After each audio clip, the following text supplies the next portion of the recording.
Dando prosseguimento ao nosso estudo, né, nós vamos começar hoje a segunda carta aos Coríntios. Né? Semana passada a gente terminou a primeira, hoje nós vamos começar a segunda, né, capítulo 1, segundo aos Coríntios. Eu destaquei aqui apenas 3 versículos desse capítulo 1. Nós vamos falar hoje apenas esses 3 versículos aqui, né, de muita importância para a nossa vida. A começar pelo versículo 8.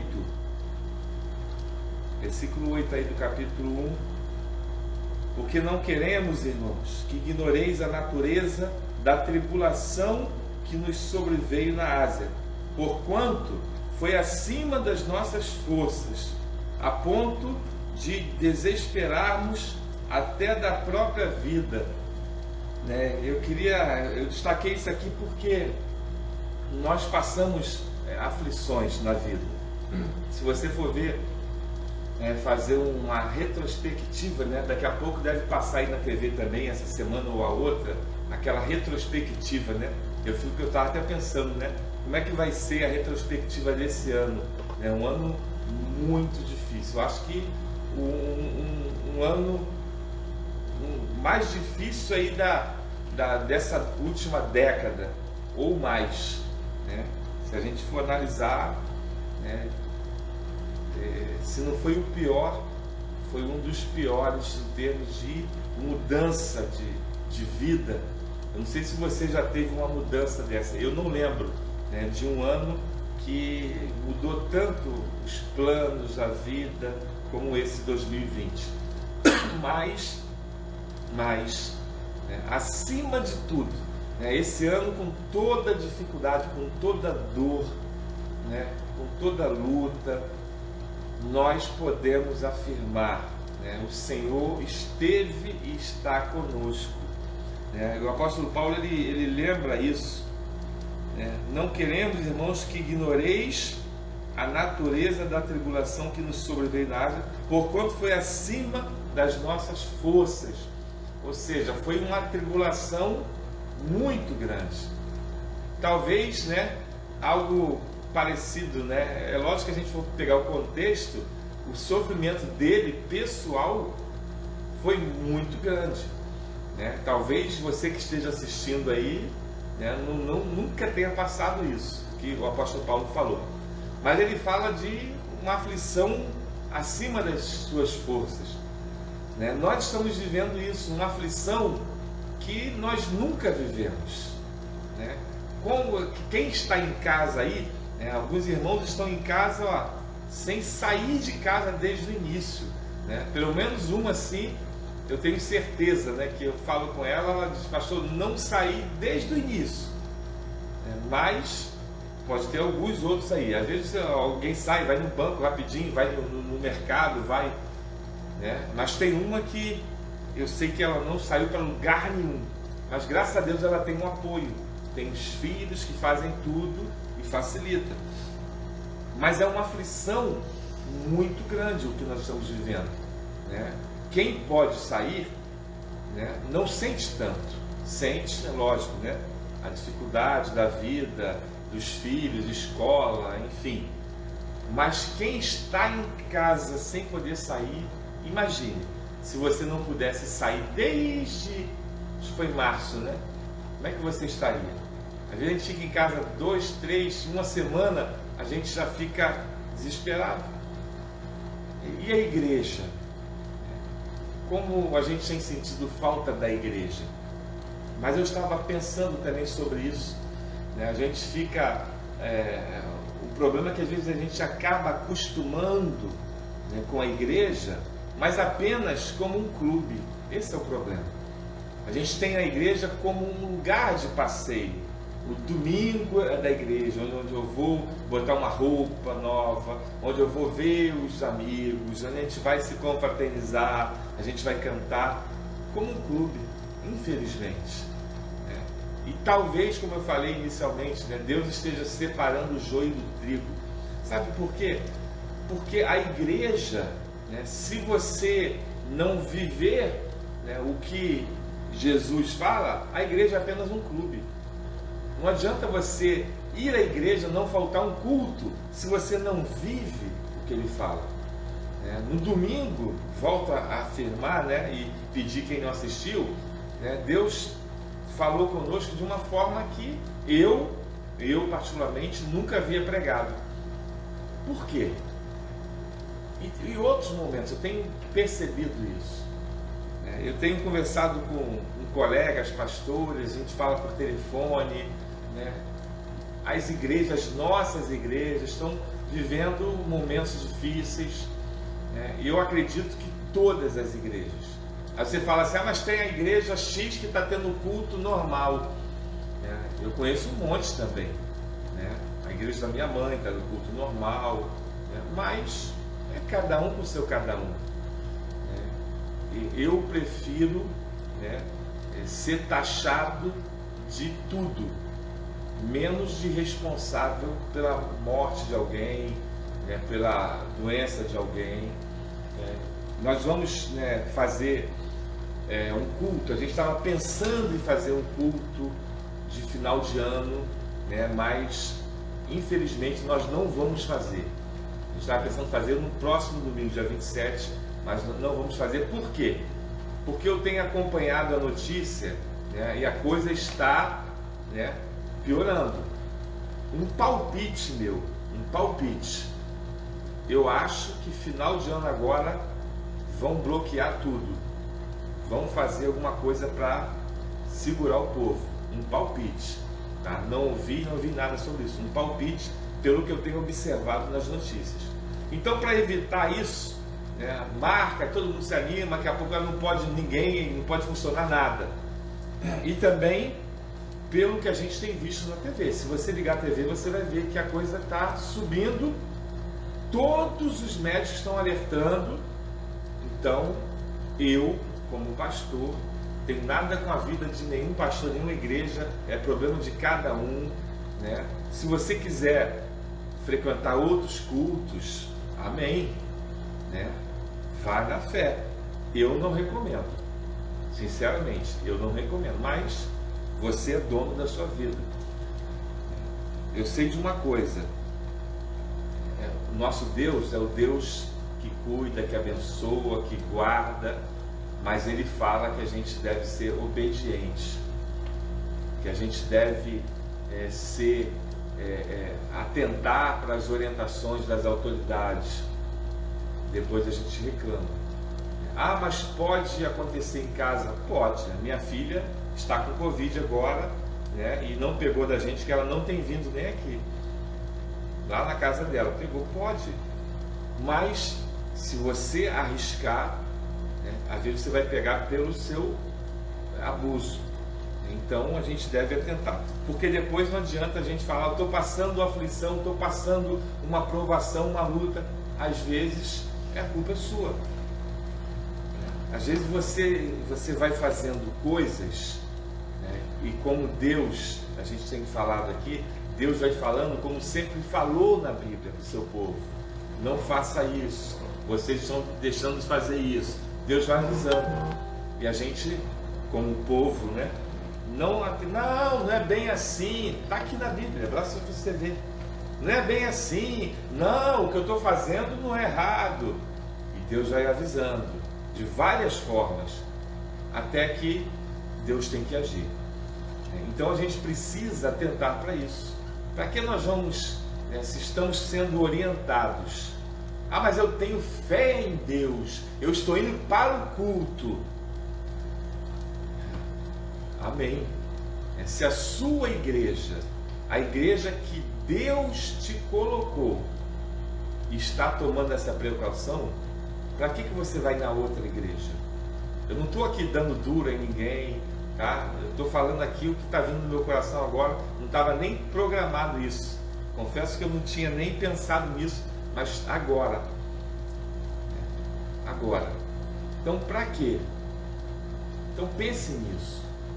Cuidado, você que tem que se cuidar. Porque depois a aflição, a culpa é sua. E o apóstolo Paulo, ele fala aqui de uma aflição, né, de desesperarmos até da própria vida. Era uma coisa que ele não tinha experimentado ainda. Era algo novo, né?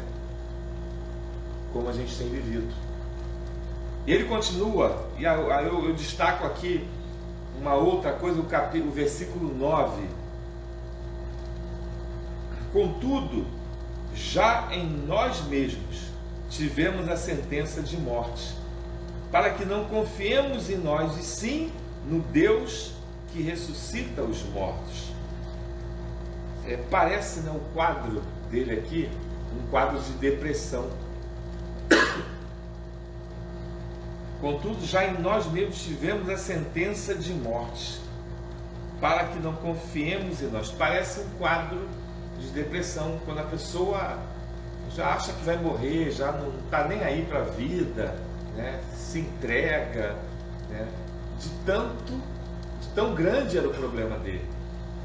Às vezes nós passamos problemas, né? A própria depressão é uma doença que eu, particularmente, eu achava que era falta de fé, era porque a gente estava fraquejando, era porque a gente estava em pecado, né? Eu tinha essa visão, né, no passado, até que eu vivi isso na minha família.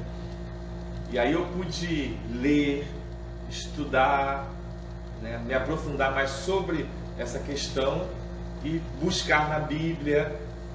E aí eu pude ver que é algo que o ser humano sempre viveu, né? Você vê alguns personagens bíblicos, né, que tem passagens que eles viveram isso, né? Elias, Davi, né, e outros viveram um quadro, né? A Bíblia não cita, né, depressão, mas um quadro de depressão. Agora, o apóstolo Paulo, ele relata isso, e a gente lembra, né, lembrando da nossa vida aqui, algumas dificuldades, alguns problemas que a gente vive, a gente pode entrar nesse quadro. O momento que a gente está vivendo agora, por exemplo, pode ter um monte de gente já desencadeando aí a depressão, né, por estar isolado, pelo medo, né, o pavor que a gente vê até na TV. Eu sempre falo isso, né, a TV só mostra morte, está morrendo tantos. A gente não deve ter medo, a gente tem que ter cuidado, né? O crente, ele tem que ser obediente, né, e corajoso. Você vê, estão morrendo 1.000, hoje 2.000, 3.000, né? Como o Bolsonaro falou uma vez, né? Ele vai morrer mesmo, e é uma verdade, todo mundo se escandalizou, mas é verdade, vai morrer mesmo, né? Todo mundo vai morrer de gripe, de avião que vai cair em cima dele, de um raio que vai pegar ele na rua, atropelado, uma bala perdida, todo mundo vai morrer. Agora, você fala assim, mas então, vamos fazer o culto do jeito normal. Aí nós estamos sendo desobedientes, né? Nós temos que ser obedientes às autoridades. Está falando que vai morrer 1.000, 2.000, 3.000, não devemos ter medo disso, porque nós sabemos que nós vamos morrer, né? O mundo não, o mundo acha que vai viver eternamente, né? Nunca vai morrer. As pessoas do mundo estão aí, não querem nem saber, bebem, fumam, se drogam, se prostituem, fazem tudo que causa mal à saúde. Por quê? Porque acham que não vão morrer. Porque quem tem uma preocupação com a sua vida, não faz nada disso. Então quem vive assim, vai para a noitada, passa a noite toda, vai perigoso do jeito que está aí o mundo e não quer nem saber, porque acha que não vai morrer. Nós temos a certeza que nós vamos morrer, ou aqueles que vão ser arrebatados, né? Mas nós vamos morrer. Então a gente tem essa certeza, mas não temos medo. Agora, temos que ter que ser obedientes. Então, se está sendo falado, eu tenho visto, né, cada jornal que eu assisto, eu vejo lá falando, né? Lógico que tem o exagero de alguns jornais, mas é verdade que eu vejo na rua. As pessoas estão se aglomerando e tal, e você vê, é verdade, as pessoas não estão nem aí. Nós temos que fazer a nossa parte. Se você acha que você é jovem, que você não pega, que você não corre risco, né? Faça pelos outros. Não seja egoísta. Eu não pego, eu já peguei como eu. Eu já peguei, já não pego de novo, né? Egoísta. Você pode não se contagiar, nunca pegou, é jovem, mas você pode se contagiar, não ter nenhum sintoma, como já foi provado, e você matar um monte de gente, inclusive da sua família. Então seja obediente para não reclamar depois. Agora, a questão que a gente deve atentar para hoje, porque a gente está vivendo hoje, é saber disso. A vida é assim. Jesus falou: no mundo tereis aflições. Uma das aflições que estamos vivendo é essa. Talvez você esteja tão aflito que você não consegue ficar em casa, de tanta aflição. Aí você quer ir para qualquer lugar, quer ir para o shopping, quer ir para qualquer igreja, desesperado. Não se aflija. No mundo você vai ter aflições, mas entregue a Deus, confie. E o apóstolo Paulo, ele fala o seguinte, é interessante que ele diz: te deu uma sentença de morte para que não confiemos em nós, e sim no Deus que ressuscita os mortos. Estamos vivendo essa época difícil. Será que não é para a gente confiar em Deus? Será que Deus não está permitindo? Porque Deus está permitindo. Tem gente que está achando aí que o mundo está perdido, o mundo está... Nada disso. O mundo está no controle de Deus, como sempre esteve e sempre estará. Mas será que Deus não permitiu isso para a gente ver? A gente confia em Deus? Como é que está a sua vida? Você não está conseguindo sair? Como é que está a sua confiança em Deus? Romanos 8:28 diz que todas as coisas são para o bem daqueles que amam a Deus. Se você pode sair ainda, saia com cuidado, saia só se precisar. Evite sair como se não tivesse nada acontecendo. O que está acontecendo? Por amor ao outro. Porque depois não adianta.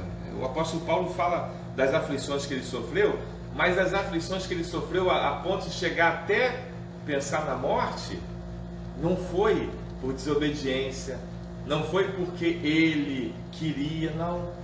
Foi porque ele estava pregando, porque ele estava anunciando a salvação, e foi perseguido até o ponto de morte. Agora nós, graças a Deus, tudo está acontecendo, mas nós estamos aqui, Você imagine se isso fosse há 20 anos atrás. Você imagine se fosse há 20 anos atrás. Você que não ia ver ninguém. Hoje a gente vê, hoje você fala com as pessoas, pode estar lá no Japão, você fala com seu filho, com seu pai, com a sua mãe, todo minuto. Olha que bênção, que bênção. Olha como Deus é bom. Olha a graça de Deus. Se isso acontecesse há 20 anos atrás, muito mais gente ia morrer de depressão. Hoje nós estamos assim, a gente tem acesso a tudo. Você está em casa, você vê filme, você liga para o irmão, liga para a sua família. Olha que bênção de Deus. Mas a gente não está satisfeito. A gente quer mais e mais e mais. É o ser humano. Deus abençoa, Deus cuida, mas você quer mais e mais, e normalmente a desobediência. Você quer mais. Quando Deus fala, pegue apenas o maná de hoje, o povo vai lá, pega para a semana inteira. Vai que Deus esquece. Somos nós. A gente olha para a Bíblia, a gente condena esse povo, mas a gente faz a mesma coisa.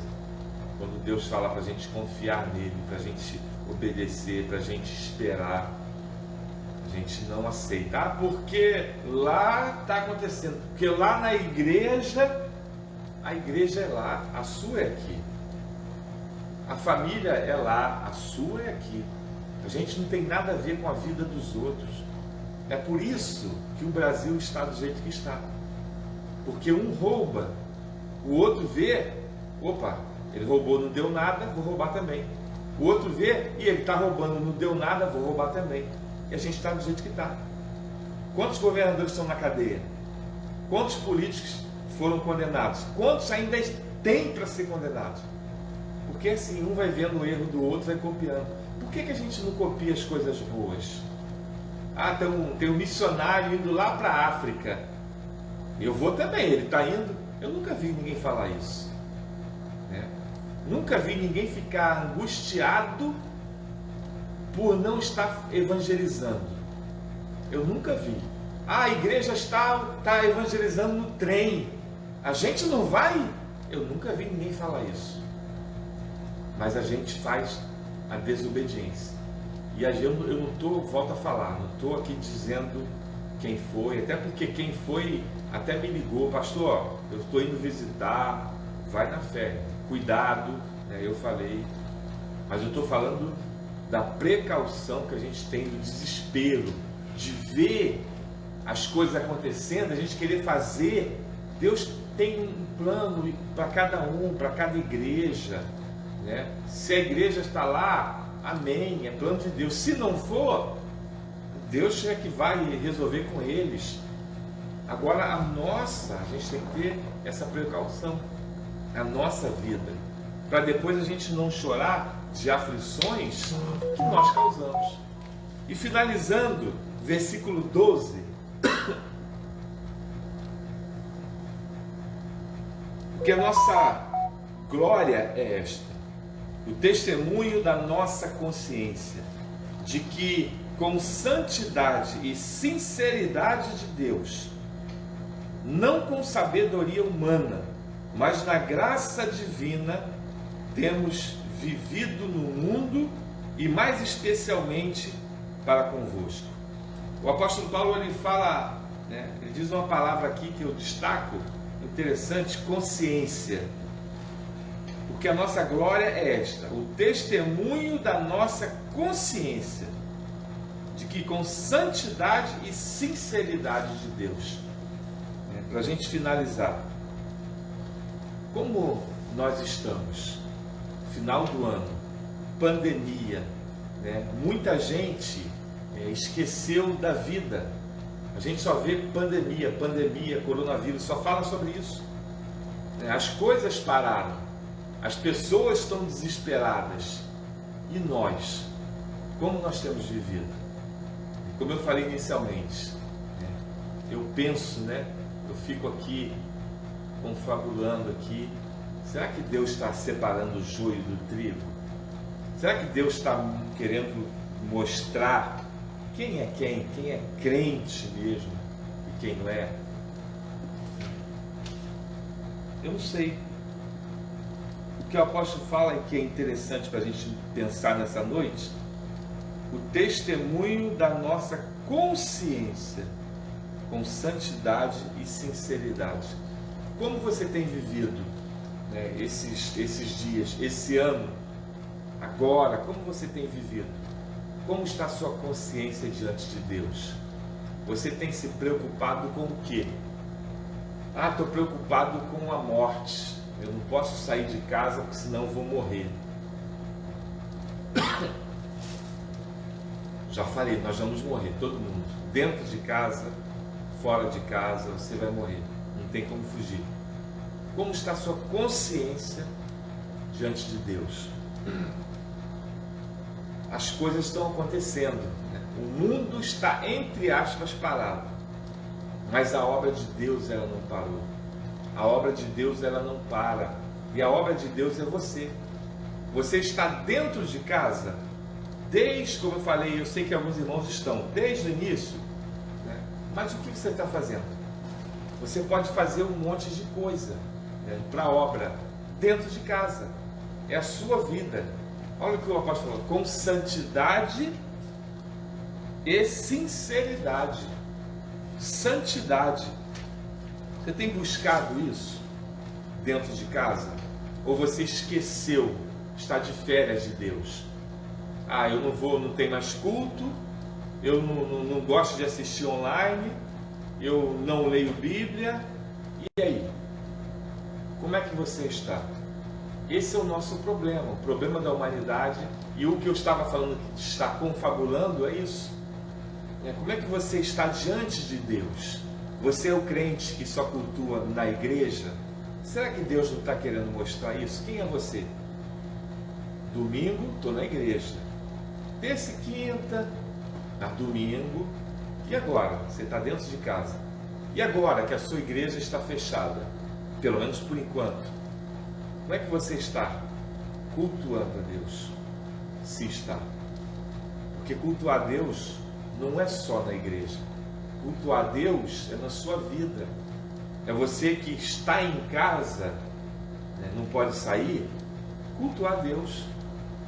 Você vai sair, vai no mercado, cultuar a Deus com a sua vida, com a sua consciência, né? Diante da vida, das circunstâncias que acontecem, como é que você cultua a Deus? Essa semana aconteceu comigo um fato, fui comprar um material e a menina registrou lá, era acho que R$26, 29, ela registrou R$2,90.